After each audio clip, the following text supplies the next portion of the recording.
Barcelona Sacuudi Carabiya mise Robert Lewandowski oo magacaabay kooxda kubadda cagta kaga fariisanayo iyo weliba xilliga uu kabaha tiirinayo. Warbixintan ayaa saaxiib yaal wax walba oo ku saabsan Lewandowski in kugu soo gudbi doona ee soo dhawaada.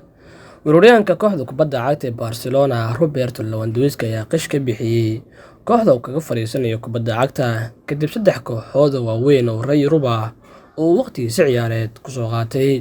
Robert Lewandowski ayaa ku soo baxay kooxda kubadda cagta Borussia Dortmund oo uu ku biiray sanadkii 2010 waxaana uu sii dhaafay kooxda kubadda cagta ee Bayern Munich kadib 4 sanadood oo uu joogay naadiga la yiraahdo Borussia Dortmund, isagoo waqtigiisa Bavaria si xiriir ah ugu guuleystay 8 horyaalo Bundesliga, Champions League iyo koob kale oo markaasi badan.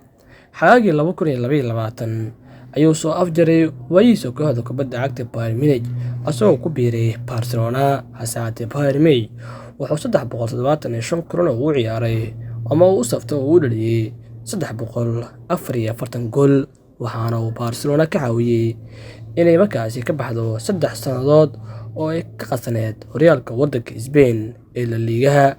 Wuxuu xilli ciyaareedkii tagay horyaalka La Liga ka dhaliyay 23 gool oo sababay inuu ku guuleysto abaalmarinta la yiraahdo Pichichi ee kabta dahabka horyaalka waddanka Spain, waxaana hadda markaasi oo sii qorsheynayaa kooxda uu kaga fariisanayo kubadda cagta maadaama ninkan uu sii gaboobayo. Wareysi uu siiyay wargeyska El Mundo Deportivo ee ka soo baxay Spain ayaa weydiiyay qorshaha howlgabka iyo kooxda uu kaga fariisanayo kubadda cagta, waxaana Lewandowski ku jawaabay waa uu dhow yahay waqtigan ka fariisan lahaa kubadda cagta, waxaa markaasi suuragal ah inaan xirfadeeda ku soo gabagabeeyo naadiga la Barcelona oo ah meel aan aniga iyo qoyskayguba aan ku dareemayno raaxo iyo farxad.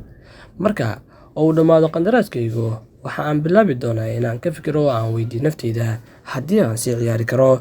Si kastaba ha ahaatee, Lewandowski ayaa waxa uu ku jiraa liiska ciyaartoyda ee kooxaha waddanka Sacuudiga doonayaan inay la saxiixdaan xagaagani, halkaas oo ay tageen Cristiano Ronaldo, Karim Benzema, N'Golo Kante, balse Lionel Messi oo dalab 400 milyan ah ka haystay kooxda Al Hilal ayaa diiday isla markaasna doortay horyaalka waddanka Mareykanka ee MLS-ka, isla markaasna ku biiray kooxda kubadda cagta ee la yiraahdo Inter Miami, taasoo uu leeyahay ciyaaryahankii hore Ingiriiska ninka la yiraahdo David Beckham.